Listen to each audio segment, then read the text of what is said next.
Scotland.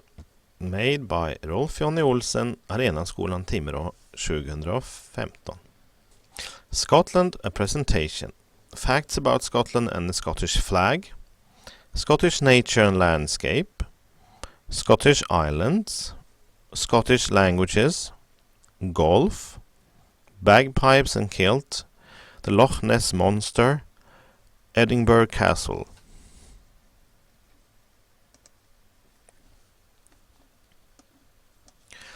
Facts about Scotland. Population 5.1 million. Largest towns and cities: Glasgow 681,000, Edinburgh 441,000. Capital Edinburgh.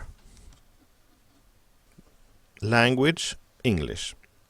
About 80,000 people also speak Gaelic, a Celtic language that comes from the people who lived in Scotland about 2,500 years ago.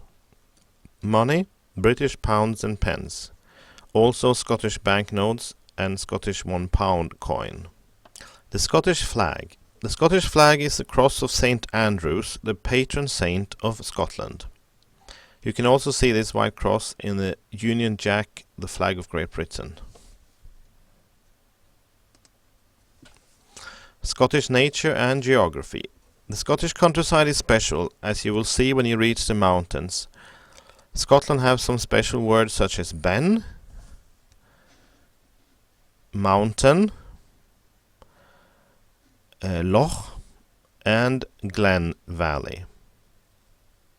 To reach the mountains, you must first get away from the towns that lie between Glasgow and Edinburgh, which is about here, where over 75% of the population lives. At Inverness, you turn inland along the shores of Loch Ness, the first of a chain of lochs that divides the mainland of Scotland in two. Follow the lochs and you will come to Ben Nevis, the highest mountain in Britain. Scottish islands. There are lots of islands in Scotland, with names like Egg, Rum and Skye. The three largest groups of islands are the Hebrides, the Shetland Islands and the Orkney Islands. They are wild, windblown and mountainous with long rocky coastlines. The Shetland Islands is home to the famous small ponies. The Shetlands are an archipelago of about 100 islands, but less than 20 of them are inhabited. In Scotland, people speak English and Gaelic.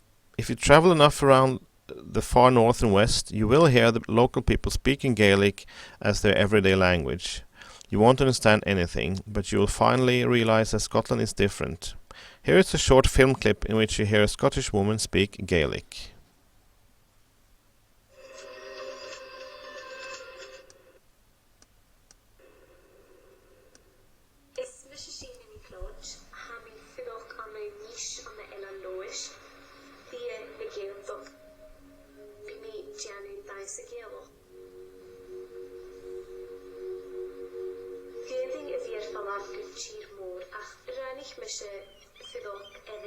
Son cúise céim a dhéanú an canan agus cúpar na Gaeilge. Tá clán óga is méni chud go bhfuil Gaeilge seomhasalta agus cavíad gabrín tá sin uansach támachtoch. Hamis is méni chud go bhfuil Gaeilge tuairt dhéananach gain mar ghé. Tá mi fadógin in cheall leis náte far an deach mo húgal.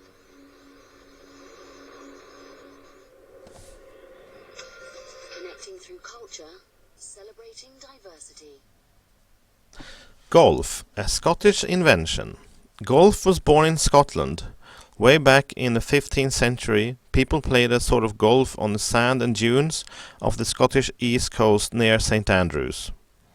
The golf club there was started in 1754, when the first rules of golf was written down. On the picture you see the world-famous golf course at St. Andrews. Bagpipes and kilt. On the first picture to your left you can see a Highlander in national dress, and he is an impressive figure. He wears a kilt, which looks like a skirt but has been worn by men in Scotland for centuries. The Scots have played the bagpipes since the Middle Ages. The material in a kilt always has a checked pattern, called a tartan, which varies in color and shows which family a person belongs to. In front of the kilt hangs the sporran, a purse made of animal skin. The Loch Ness Monster. Is there a monster in Loch Ness? First reports of Nessie, as the locals call her, are from the 7th century, and there are now many photos of her that has been taken by different people over the years. The loch is 36 kilometers long and 215 meters deep, and it is so dark at the bottom that it's impossible to explore with an underwater camera. A prehistoric creature could still live there, but no one has been able to prove that Nessie still exists. Edinburgh Castle and Tattoo. At the end of each day up at the castle there are floodlit military parades with pipe bands in the national dress. The military tattoo, as it is called, brings thousands of tourists from all around the world to Edinburgh each year. Edinburgh Castle stands high above the city, overlooking the busy shops and restaurants along Princess Street. It is always crowded here, especially during the Edinburgh Festival in August and September, when hundreds of plays and musical events are performed by people from many different countries.